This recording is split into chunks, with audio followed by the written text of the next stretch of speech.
que celebramos hoy, que lo invito a que estudien de él y sobre todo también de San Isidoro de Sevilla, que fue su maestro.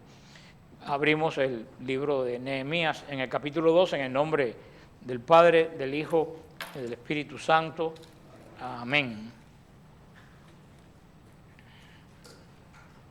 Vamos a invocar al Espíritu Santo, que hace días que no lo hacemos. Espíritu Santo, ilumina nuestro entendimiento para que al leer o estudiar la Sagrada Escritura sintamos la presencia de Dios Padre que se manifiesta a través de tu palabra.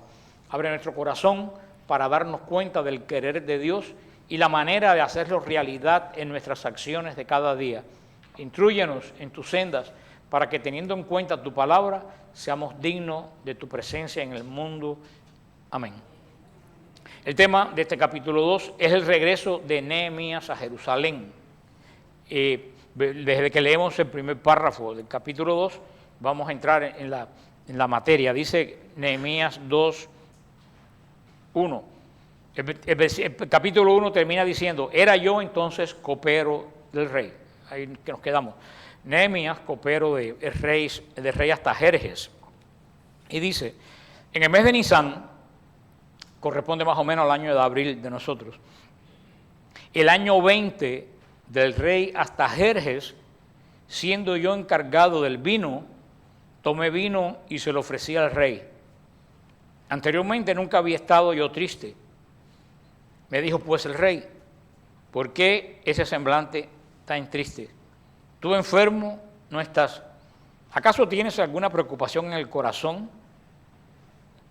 Vemos aquí comienza el punto de esta historia. O sea, la palabra de Dios y todos estos libros históricos están realizados en la historia. Aquí sabemos en qué momento ocurre esto. Esto ocurre en el año 20 del reinado del rey Artajerjes. Estos reyes son totalmente localizables en la historia.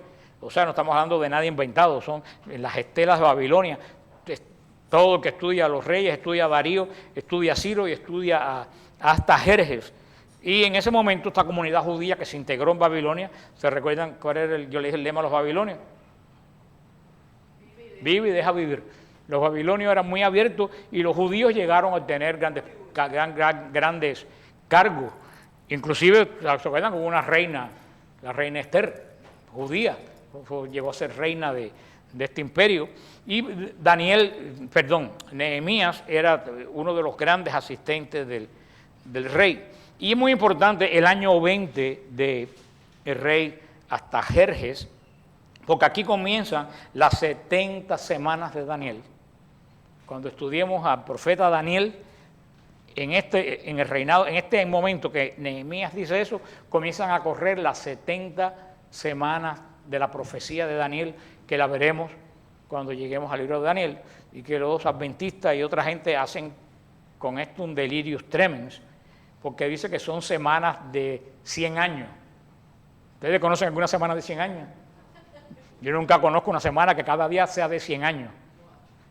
¿No? Entonces forman unos enredos porque quieren llevar las 70 semanas hasta el 2001, 2011, 2014 y cada cual estira. Eso es un disparate. Las 70 semanas, recuérdense que no hay ninguna profecía que quede pendiente cuando Cristo dijo, todo se ha cumplido. Todo. Cristo nos dijo, todo se cumplió menos las 70 semanas de Daniel, que son semanas de decenas de años. Eso es un disparate. O sea, pero es bueno saber, porque cuando llegamos a Daniel vive en esta época. Daniel está en Babilonia junto con Nehemías. Daniel era de la gente que trabajaba para el rey Artajerjes. Un poco antes de esto ocurre, de este momento que habla Nehemías, ocurre cuando Daniel es tirado a los leones. Se han oído ese pasaje, que hay inclusive muchas pinturas. O sea que nosotros, como los libros le he dicho que están en orden, pensamos que una cosa ocurrió después, pero no, todas estas cosas ocurren más o menos al mismo tiempo. Por eso vemos que Daniel ocurre en esta época de Nehemías. Nehemías, como vamos a apreciar, era una persona muy agradable y era una compañía muy amena. A mí me hubiera gustado conocer a Nehemías. Nehemías era un gran cortesano y los cortesanos del rey son usualmente gente muy bien educada, gente se han preparado para ser agradable en la conversación. Y evidentemente esto es lo que era Nehemías. era un cargo político, era un funcionario del Estado, era el copero del rey, el cargo de más importancia en un reinado, donde al rey le confiaba a este hombre su vida. Ahora, el copero era la persona que no solo servía vino al rey, era también el que tenía la función de probar toda la comida que se le servía al rey y toda la bebida. Y no se caía muerto o enfermo, entonces el rey se comía lo que él había probado. O sea que era una persona, algo bien importante y además extremadamente peligroso. Su función como copero requería que estuviera mucho tiempo, era un compañero del rey. A donde quiera que iba el rey tenía que ir Nehemías, para donde quiera que fuera, estar 3 veces o 4 veces al día o sea, era una persona de tanto estar con el rey. El copero del rey era un puesto que se quería mucho, porque el copero del rey tenía un fácil acceso al rey. Si alguien quería pedirle algo al rey, ¿usted sabe quién iba? Al copero, que era el que tenía más tiempo para pedirle cosas al rey. Era una persona que era muy popular, era un cargo de los más. A nosotros decimos copero del rey, nos parece que es algo insignificante, pero en ese momento el cargo de copero era uno de los cargos más importantes de toda la corte. Por eso el rey debe haber tenido una gran relación con Nehemías.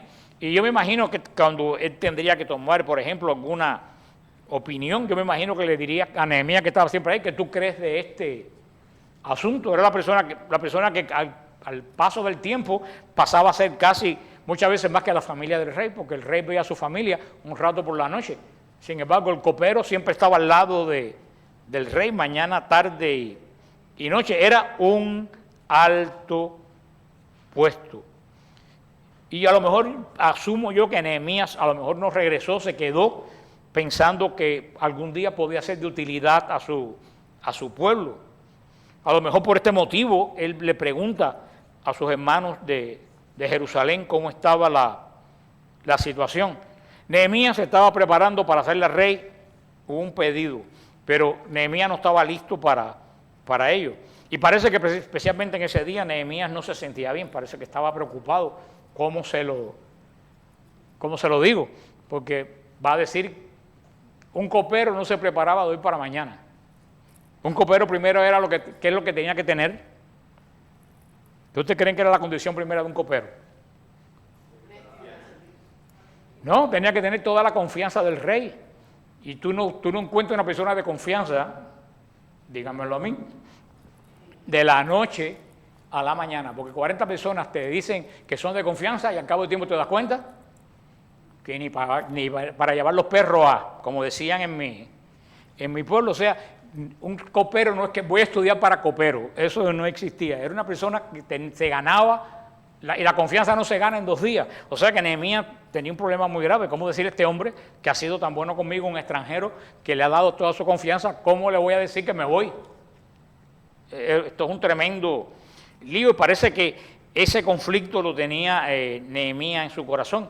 Mira el problema que hay en Jerusalén, mira el problema que yo tengo aquí. Y posiblemente vimos lo que Nehemías estaba haciendo. ¿Qué es lo que estaba haciendo Nehemías? Lo vimos la semana pasada. Ay, Señor, ven y me ayuda. Nehemías estaba orando. La semana pasada leímos la oración de Nehemías. Y no solo estaba orando, ¿qué más estaba haciendo? Ayunando. Estaba ayunando y orando. Parece que por eso también se le reflejaba en la cara. Y muchas veces uno no se da cuenta, pero como dice el refrán, la cara es el reflejo del alma. Y parece que Nehemías no se había dado cuenta que los sentimientos de él se reflejaban en su cara. Yo estoy seguro que Nehemías habría tratado de simular su tristeza, pero no lo había logrado. Por eso que el rey, como el rey, aquí vemos la gran confianza que tiene el rey con Nehemías, no se anda por las ramas. ¿Y qué le dice? ¿Qué te pasa que estás tan triste? Es una pregunta que solamente le hace a una persona que uno tiene confianza. Tú no le dices a un extraño, ¿por qué tienes esa cara? Pues nada de la vida. Por eso, y Nehemías le dice, tú estás enfermo, pero Nehemías no estaba enfermo. Nehemías, ¿qué es lo que estaba? Preocupado. Por eso, dice, sigue diciendo, al final del capítulo 2, ¿acaso tienes alguna preocupación en el corazón? Yo quedé muy turbado. Y dije al rey, viva por siempre el rey. ¿Cómo no ha de estar triste mi semblante cuando la ciudad donde está la tumba de mis padres está en ruina y sus puertas devoradas por el fuego? Me replicó el rey, ¿qué deseas pues? Invoqué al Dios del cielo y respondí al rey, si le place al rey y está satisfecho de tu siervo, envíame a Judá, a la ciudad de las tumbas de mis padres, para que yo las reconstruya. Hermoso esto, no sé cuántas personas lo harían, teniendo el puesto más importante en el imperio más grande del mundo. Ese era el imperio más grande del mundo en ese momento, teniendo toda la riqueza y la amistad del rey, decir, quiero ir a meterme en una cueva de víboras. ¿Qué es lo que había en Jerusalén? Enredo, problemas, divisiones, chanchullos, chismes, delaciones, ruinas por todos lados. Y aquí hay que ver el amor que este hombre tenía por su pueblo. Muchos de nosotros no hubiéramos hecho esto, no vamos a dejar un puesto grande por irnos a un lugar donde solamente hay graves problemas, y no solo graves problemas, incomodidades. Nehemías, como buen cortesano, comienza con una exclamación cortesana, viva el rey para siempre. Y Nehemías decía eso con razón, viva el rey para siempre. ¿Por qué Nehemías decía eso? Porque se comía primero lo que comía el rey. Sí, él lo decía literalmente, porque si había algún veneno para morirse el rey, ¿quién se moría primero? Él. Por eso yo creo que nunca más sinceramente este versículo, vive el rey para siempre, no fue, él deseaba que el rey conservara la buena salud, porque él también conservaba la buena salud. Entonces Nehemías no se pudo contener más y dejó escapar todo lo que estaba preocupado. ¿Qué le preocupaba a Nehemías? El estado ruinoso de Jerusalén, donde se encontraba la tumba de sus antepasados. Para los judíos muy importante las tumbas. ¿Por qué para los judíos muy importante las tumbas? Porque ellos creen en la resurrección final. Ellos dicen que cuando el Mesías venga, todos los muertos se van a levantar de las tumbas. Y por eso para ellos es muy importante tener una tumba. Si ustedes van a Jerusalén, o los que han ido conmigo, se recuerdan que toda la ladera del Monte de los Olivos y del Monte Moria son miles de tumbas. Tú te paras y miras y todo lo ves blanco. Y no son piedras, son lápidas. Ya a tal punto que ya casi no queda un lugar para enterrar más en los alrededores de Jerusalén. Y ahora se están enterrando en otros lugares y un pequeño pedazo en esa zona de lo que queda puede valer hasta 10 millones de dólares. Porque los judíos ¿por qué los judíos quieren ser enterrados ahí? Porque dice que si el Mesías va a bajar al Monte de los Olivos, como dicen los profetas, ellos quieren cuando levantarse en el mismo lugar que va a estar el Mesías. Pero los judíos tienen un tremendo respeto por las tumbas y por eso ellos visitan las tumbas continuamente y ellos no llevan flores, ellos ponen piedra. Algunos dicen porque son muy tacaños y no quieren gastar dinero en flores, pero otros dicen que los judíos ponen piedra arriba de las tumbas para que la gente vea qué cantidad de gente visita a una tumba. Una tumba con muchas piedras quiere decir que la familia se ocupa del difunto. Una tumba con pocas piedras quiere decir que la familia son unos sinvergüenzas y no les importa el difunto. Otros dicen que es una tradición porque el Mesías va a reconstruir el templo y ya ponen piedras para ya ir preparando las piedras cuando el Mesías reconstruya el templo. Ustedes oyen toda esa tontería que dicen los protestantes que van a construir el templo de Jerusalén, ¿no lo han oído? 40 veces que ya está a punto de construirse. Paparruchas, eso es una tontería. Primero, los judíos ortodoxos de Israel no quieren construir el templo. Los judíos que viven en Israel dicen que el templo no se puede construir, porque el único que puede construir el templo es el Mesías. O sea que de ahí, ellos tienen preparado todo lo del templo en un museo, que nunca he podido ir, se llama el Museo del Templo, porque ellos tienen preparado las capas, los trajes de los sumos sacerdotes, los incensarios, las copas, tienen preparado todo para cuando el Mesías venga, ya tener todo preparado. Pero ellos dicen que ningún ser humano puede construir el templo. Así que toda esa fantasía de los protestantes, y ellos creen que van a construir el templo y ellos van a ir a orar al templo. Si el templo un día se construyera, ellos van a orar al templo, lo sacan a patar por el fondillo. Porque si le van a dar un templo, nadie que no sea judío, todo eso son divagaciones mentales que tienen los protestantes, porque como no tienen culto, no tienen liturgia, no tienen doctrina, no tienen nada, en algo tienen que por ahí Rubén tiene un pariente que es judío y es de Guantánamo. ¿Es así o no es así? Un rabino de aquí de Miami es de Guantánamo y nació católico y de cubano a Guantánamo, resulta que es descendiente de Leví. Puro invento para agarrar a los tontos. ¿Y usted sabe quiénes son los primeros que se ríen de todo eso? Los judíos. Ellos hablan de la risa, nos avisan que viene una delegación de judíos y se aparecen 40 guatemaltecos, 20 mexicanos y 15 cubanos. Y ellos se ríen de todo, eso. Eso lo que hace es que desprestigiar el nombre de Cristo. Es lo único que hace, ser signo de burla para la gente de toda esa payasada. Pero bueno, estamos viendo a los verdaderos judíos que era Nehemías. Por eso les decía que la tumba para el judío es muy importante. ¿Y por qué estoy recalcando esto? Porque se está la moda en el mundo y le ha puesto el demonio de que las tumbas no son importantes. ¿Y qué es la última moda del demonio? Botar la ceniza. Eso es un atentado contra la fe. Totalmente contra la fe. Botar la ceniza, es decir, todo se acabó. No hay resurrección.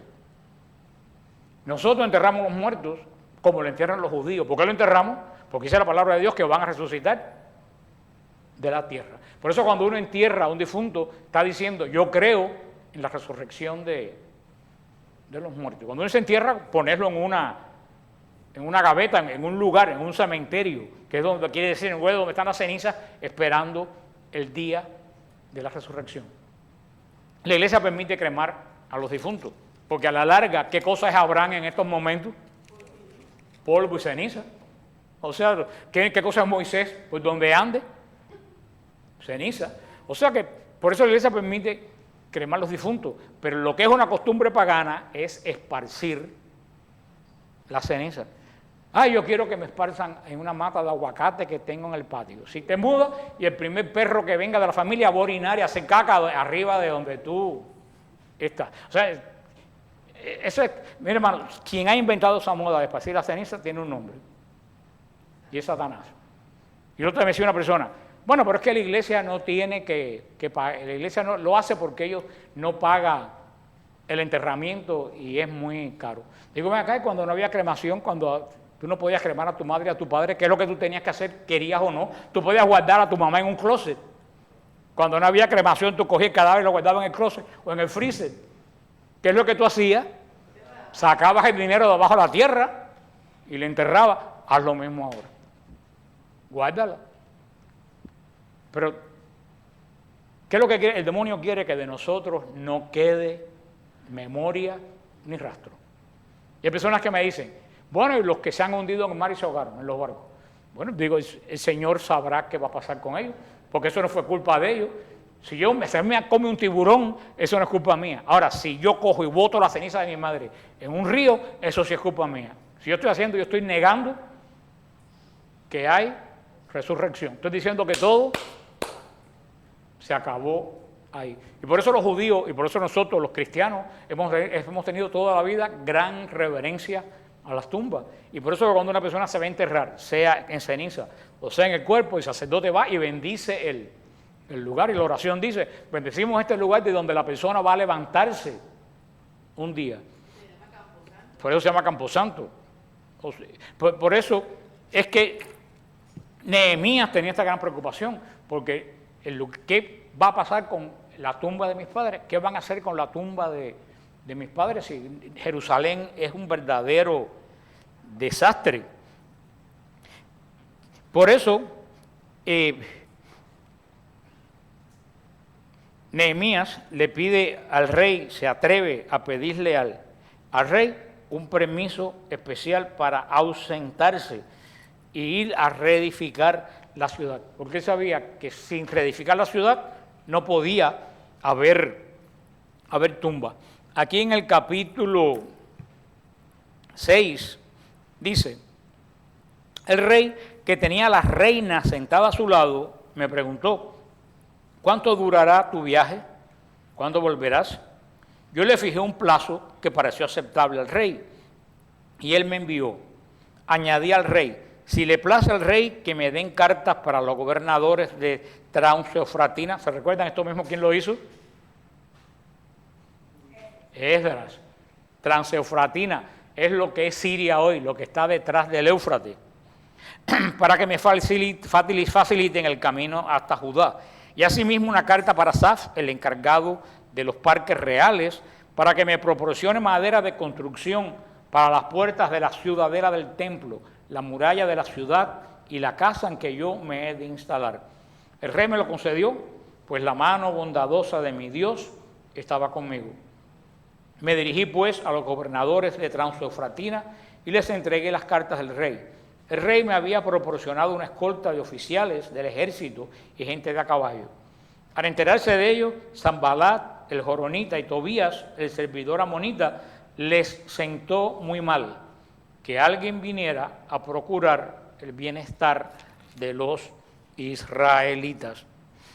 O sea, podría haber alguna razón para esta observación acerca de que la reina estaba junto con el rey, sin forzar mucho la imaginación. Podemos suponer que Nehemías no solo era una persona joven, sino por lo que vemos aquí, era una persona de trato agradable. Y podemos imaginar que a veces los asuntos políticos de la corte podían ser aburridos. Por eso cuando el rey pasaba mucho tiempo discutiendo los asuntos políticos, ¿qué le pasaba a la reina?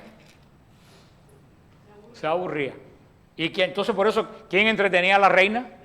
Nehemías, el copero.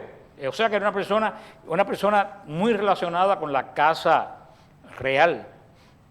Entonces, me imagino que Nehemías le había hablado también con la reina de cómo vivía el pueblo judío, de qué hacían los judíos, cómo iban a la sinagoga.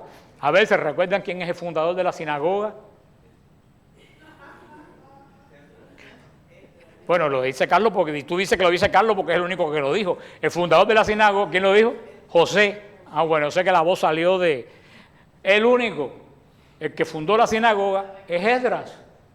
¿Y quién fundó los copistas y los escribas?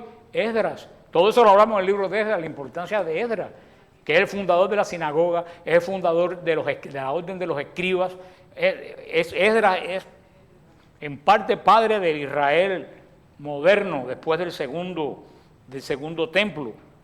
Y por eso cuando Nehemías le pidió permiso al rey para regresar a su tierra, me imagino que le daría con el codo a la reina, le daría con el codo y le diría, déjalo ir, porque era una persona bien relacionada con la corte real. Evidentemente al rey le agradaba a Nehemías, por eso el rey se aseguró de que él iba a volver, porque si no hubiera dicho, ¿cómo no? Vete y que tengas muy buena suerte. Y cuando Nehemías regresara, se hubiera encontrado otro copero. Por eso es que esta pregunta vemos que el rey apreciaba enormemente a Nehemías.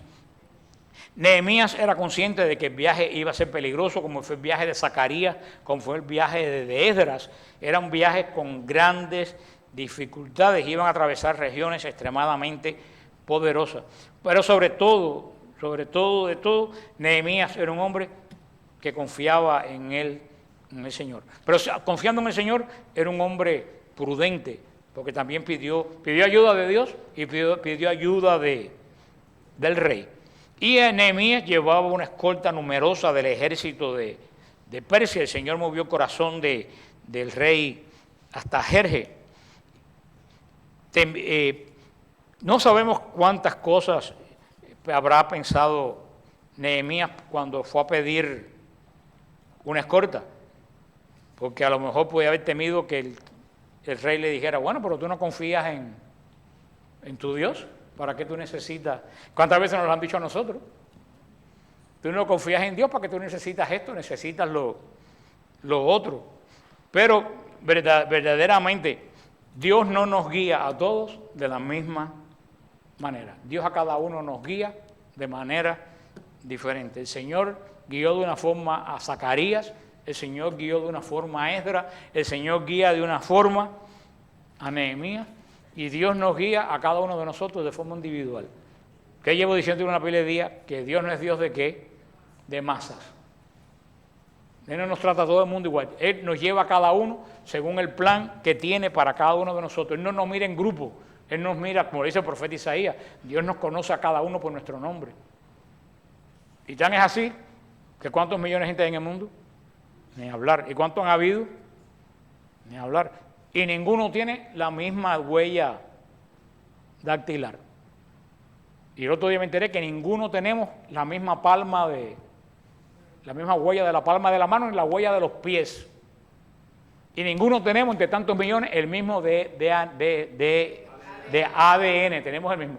Eso quiere decir que el Señor no nos hace en masa. El Señor nos hace a cada uno y nos conoce toda característica y nos mueve y nos pide de acuerdo a la característica de cada uno de nosotros. Por eso a cada santo de la iglesia lo ha llamado de forma diferente, le ha hablado de forma diferente, los ha guiado de forma. Por eso los santos y las personas nos pueden inspirar a seguir a Dios, pero el Señor tiene para cada uno de nosotros un camino como el ADN de nosotros, que no tiene nada que ver ni con tu hermano, ni con tu madre, ni con tu padre. A pesar que venimos de nuestros padres, tenemos un ADN totalmente y un camino hecho por Dios totalmente diferente. Y aquí comienza la gran aventura de Nehemías. Por eso dice en el versículo 10 que fue lo primero que surgió de este apoyo del rey. Surgió lo que surge siempre. ¿Qué cosa? Envidia. Todos los que trabajan que lo digan.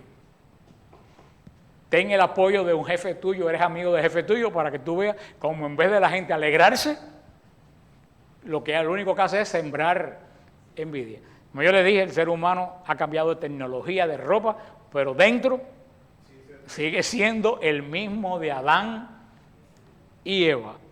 No hemos cambiado. Dice en el versículo 11, llegué a Jerusalén y me quedé allí 3 días. Luego me levanté de noche con unos pocos hombres, sin comunicar a nadie lo que mi Dios me había inspirado que hiciera por Jerusalén, y sin llevar conmigo más que la cabalgadura en la que iba montado. Saliendo pues de noche por la puerta del valle, me dirigí hasta la fuente del dragón y hasta la puerta del muladar. La puerta del muladar es la puerta que hoy se llama de la basura, que es la puerta por donde se entra al muro de los lamentos. La puerta por donde se entra al muro de los lamentos es la puerta de la basura. ¿Por qué? Porque antiguamente por ahí sacaban la basura de Jerusalén. ¿Y qué hacían con la basura que sacaban por esa puerta? La tiraban en el valle que estaba adelante. ¿Y qué le hacían a la basura que tiraban en el valle? Le daban candela. ¿Para qué? ¿Y cómo se llamó ese valle? La Ajena. Porque era un valle que siempre había fuego y ahí se quemaba toda la basura de Jerusalén. Por eso Jesús, cuando va a hablar del infierno, dice: el infierno como la Gehenna, hay un fuego que nunca se apaga. O sea, Jesús habla de cosas que la gente conocía y veía, y nosotros, como no lo sabemos, perdemos. La Gehenna es un lugar que existe todavía hoy, el Valle de la Gehenna. Lo que pasa es que no hay basura, está limpio, hay árboles.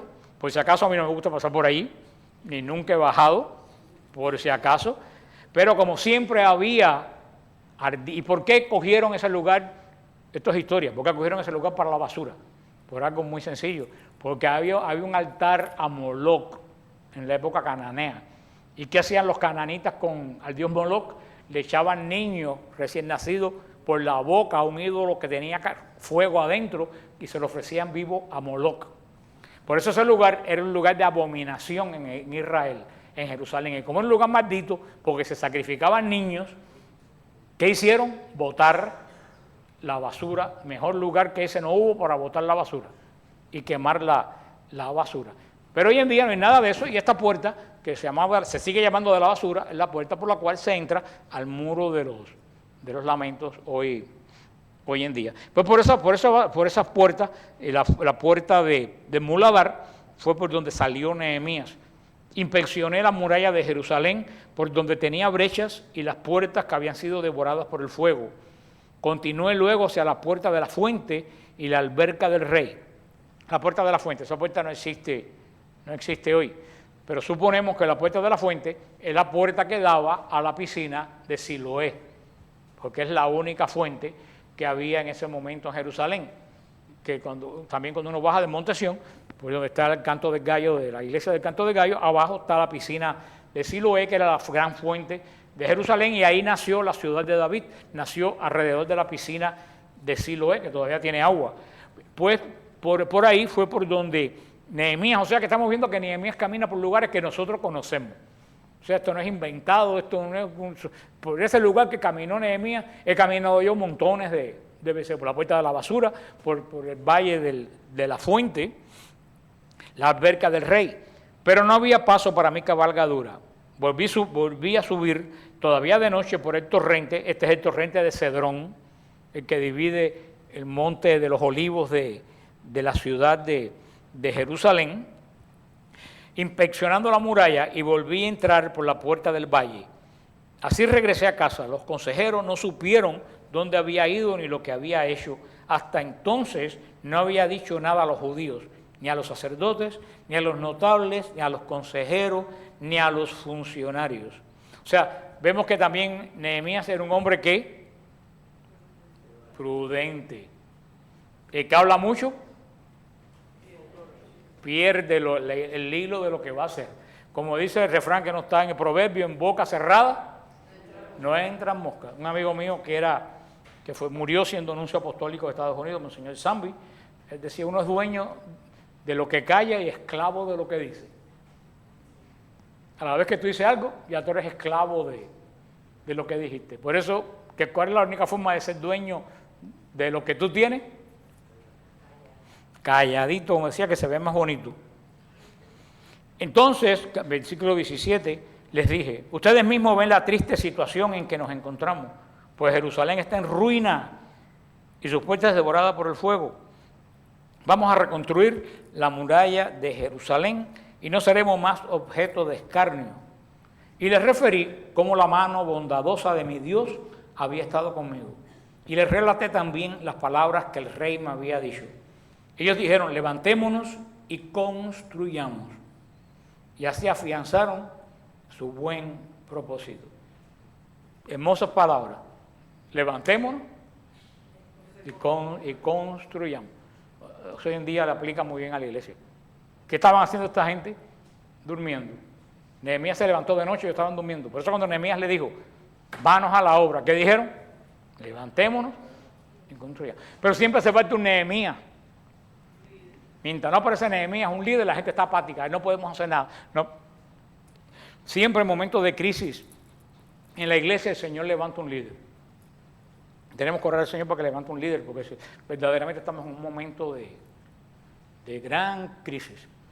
Obispos diciendo que le dan la comunión a los divorciados y vueltos a casar, obispos diciendo que no se la dan, nunca se había visto tal confusión en la iglesia católica. Hasta ahora lo que era para una diócesis era para todas. Y estamos perdiendo el sentido del catolicismo. ¿Cuál es el sentido del catolicismo? Que dice católico, universal. Fíjate, el demonio se metió para romper la universalidad primero. ¿Y por dónde se metió? Por la liturgia. Cavacar empezó a hacer la misa como le daba su realísima gana. El cura quitaba que era, el otro cura ponía una lectura que no era, el otro partía el pan después de la consagración, el otro partía el pan donde debe ir después de la paz, el coro cantaba una canción de bellonera, como dicen en Puerto Rico. Me contaron el otro día en una iglesia de maestros un chisme. Ahora todo el mundo abrió los ojos de este tamaño. Los que estaban medio dormidos inmediatamente oyeron la palabra chisme y dijeron, levantamos y oigamos. Me dijeron que el domingo pasado en una iglesia de Miami, el coro cantó tal canción que el diácono se paró en medio de la misa y dijo, Están cantando como si estuvieran en un bar. Dice la gente, es un grosero. Digo, no, yo creo que es un profeta. Porque yo conozco a ese diácono, para que se haya puesto de pie y haya pegado ese grito en medio de la misa, sabe Dios lo que... Y no sé, los que me siguen en Facebook están viendo que estoy poniendo la serie de las iglesias orientales, no sé si lo han visto. Ustedes han oído los cantos de todas las iglesias del mundo. No se parecen en nada a nuestros cantos. Los cantos de todas las iglesias orientales del mundo entero, que yo he puesto ya como 10, la melquita, la maronita, la copta, la armenia, la caldea, todos los que yo he puesto son cantos que tú te das cuenta que no son del mundo. Tú vas a nuestra misa y ¿qué cantos tú oyes? La misma música que tú oyes en un bar en la calle 8. El mismo ritmo, la misma entonación. Entonces, hay veces que uno tiene que pensar, de verdad que uno tiene que pensar qué está pasando en nuestra iglesia. Y están cantando música protestante que está totalmente prohibida. Totalmente prohibida. Es más que en la liturgia solamente se pueden cantar música escrita para la liturgia. Por ejemplo, hay una música católica que se compuso por un grupo de oración. Católica, y muy bonita para un grupo de oración. Pero no se compuso para la misa, no se puede cantar en la misa. Eso es regla litúrgica. La misa lleva canciones propias para el ofertorio, que son canciones que se llaman canciones de ofertorio. Tienen cantos de entrada que hablan, venimos alegres, vamos a tu casa, qué alegría. Tiene canciones de comunión. Pero ahora cualquiera coge cualquier canción y la pone en el lugar que le viene en gana. Mi hermana me dijo, en la iglesia que ella va, cualquier día cantan arbolito en Cuaresma en mi parroquia. Esa canción, arbolito, arbolito, campanita te pondré. Dice, estoy esperando que un domingo de Cuaresma la canten en la comunión. Digo, ¿será que no se está preparando los músicos? Pero cuando yo mismo he visto lo que cantan estas iglesias y lo que cantamos nosotros, yo dije, tenemos un problema. Y el demonio se metió por la liturgia. La liturgia más o menos, la gente se ha dado cuenta que hay un problema. Entonces el demonio dejó tranquila la liturgia. ¿Y por dónde se está metiendo ahora? Por la moral de la iglesia. Fíjate cómo él trata, tú lo tapas por aquí y él lo que quiere es que dejemos de ser universales. Porque imagínate, ahora el arzobispo de Miami dice, aquí no comulga la persona divorciada y vuelta a casar sin haber anulado el matrimonio. Pero entonces el obispo de West Palm Beach dice, aquí sí comulgan la persona. Entonces, tú cruzas el puente de la East 95 y la doctrina cambió. Eso no es ser católico. Y la gente no se está dando cuenta del peligro tan grande en que estamos. Hay que pedir al Señor que levante un líder, que venga como Nehemías y restaure las puertas y las murallas porque el demonio de que se quiere meter. ¿Y cuál es el yo decía ayer en esto, no viene al caso, pero bueno, cuando el Señor me pone algo, yo lo digo y se acabó. ¿Cuál es el punto de todo esto? Yo decía el otro día, ¿qué más yo quisiera? Que todo el mundo pudiera comulgar. Yo quisiera que todo el mundo pudiera comulgar. Pero quien dijo estas palabras, el que se divorcia de su mujer, comete adulterio, y el que se casa con la que él dejó, también comete adulterio. Esa palabra la dijo Cristo. Yo hubiera querido que Cristo no lo hubiera dicho, para que todo el mundo pudiera comulgar, pero a la vez que Cristo la dijo, ¿qué yo puedo hacer? Yo puedo negar la palabra de Cristo. Dice, no tenemos misericordia. Entonces, tú estás diciendo que Cristo no es... Cuando Él lo dijo, es que, y no tenemos tiempo para hablar de eso, pero un día tendremos que hablar lo importante que es el matrimonio. No lo importante, lo santo que es el matrimonio. Es tan santo que es casi la esencia de Dios. Y la gente no entiende eso. Yo quisiera que eso lo pudieran cambiar. Pero después que yo leo esas palabras de Cristo, y la otra palabra, no separe el hombre, digo yo, ¿cómo yo voy a cambiar la palabra de Cristo? ¿Quién puede cambiar la palabra? Y no es falta de misericordia, es que si alguien me dice cómo cambiarla y me convence, yo lo acepto. Yo no he encontrado la forma de cambiar la palabra de Cristo. Y eso es una bola de nieve. Porque ahora yo digo, bueno, cada cual según su conciencia, fulanito está casado con fulanito, llevan 30 años, tienen un matrimonio santo, los cuales muchos que es verdad, mejores que matrimonios que están juntos, pero Cristo dice esto, y ellos están casados anteriormente. Si yo le digo, comulguen según tu conciencia, entonces después las personas que están en unión libre hace 40 años y no se quieren casar porque no les da la gana, ¿qué van a decir? Si esto comulgan, yo en conciencia comulgo. Y después que la gente en unión libre comulgue, vienen la gente, los matrimonios gay, y dicen, bueno, si estos que están vueltos a casar, y si estos que no están casados comulgan, ¿por qué yo no puedo comulgar?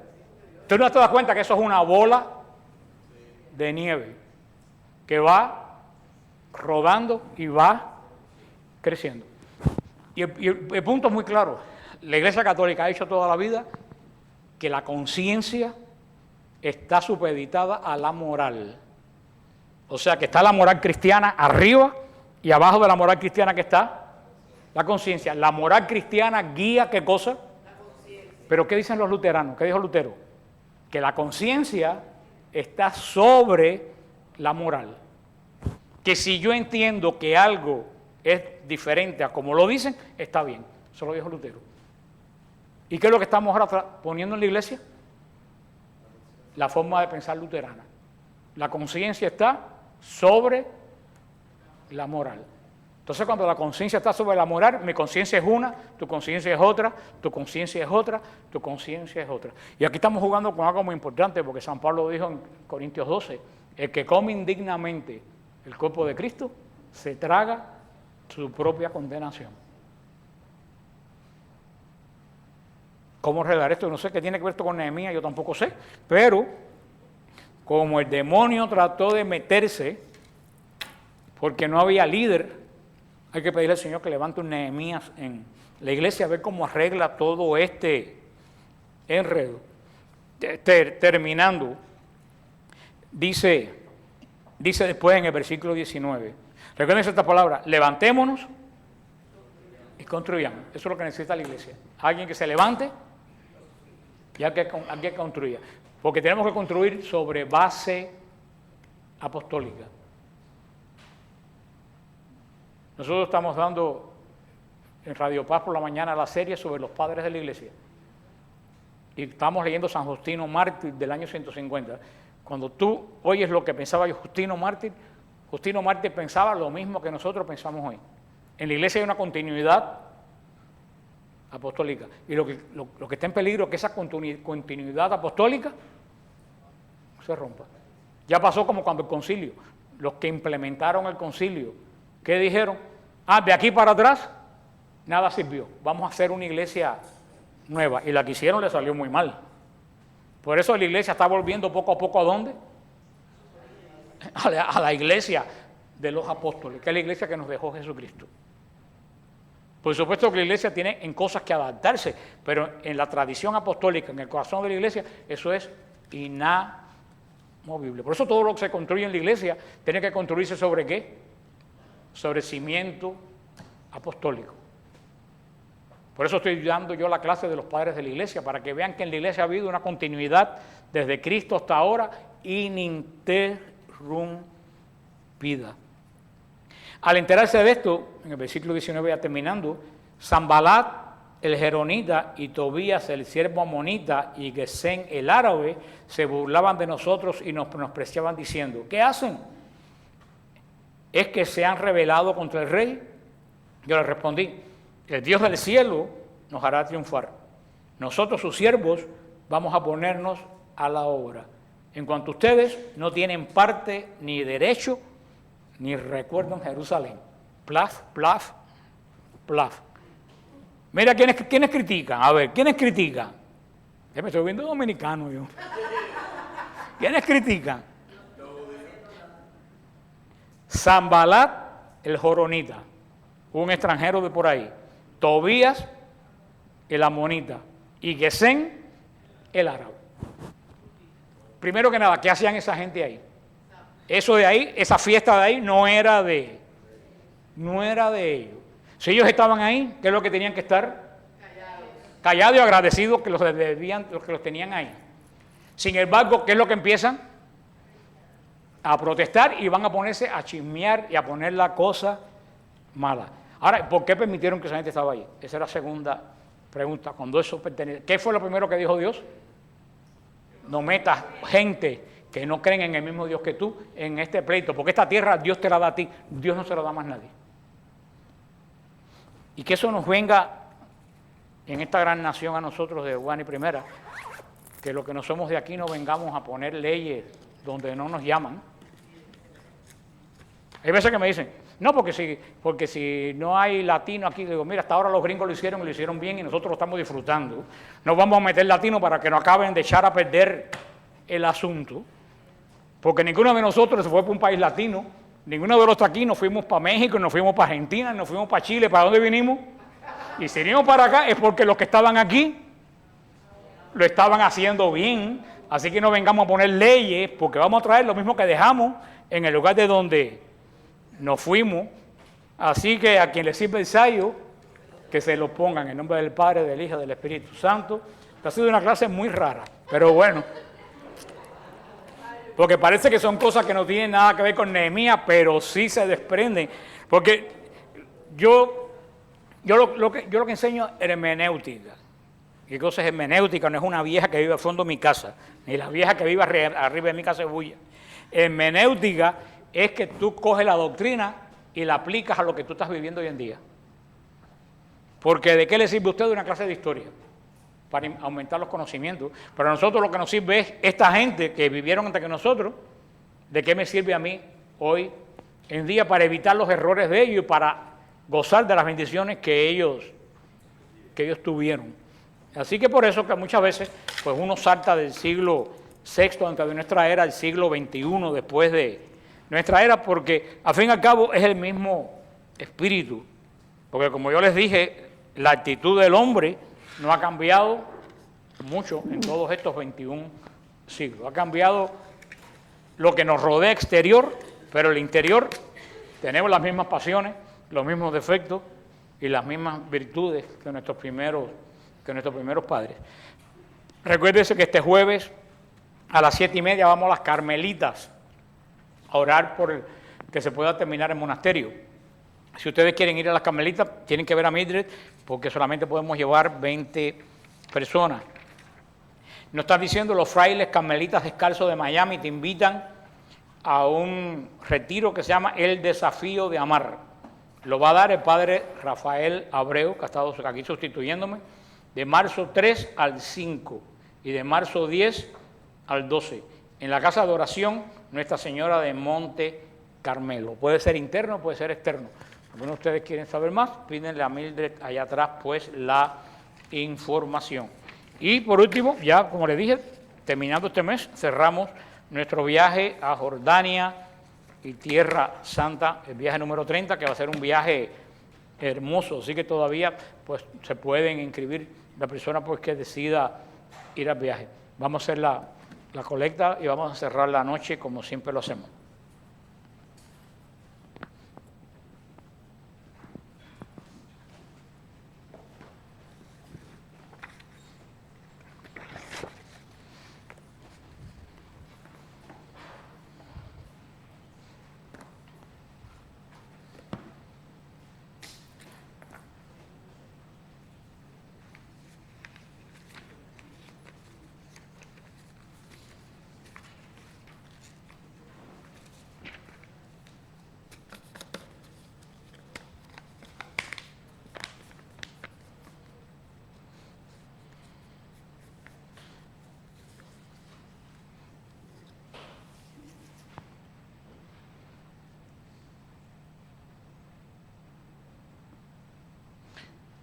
En el nombre del Padre, del Hijo y del Espíritu Santo. Amén.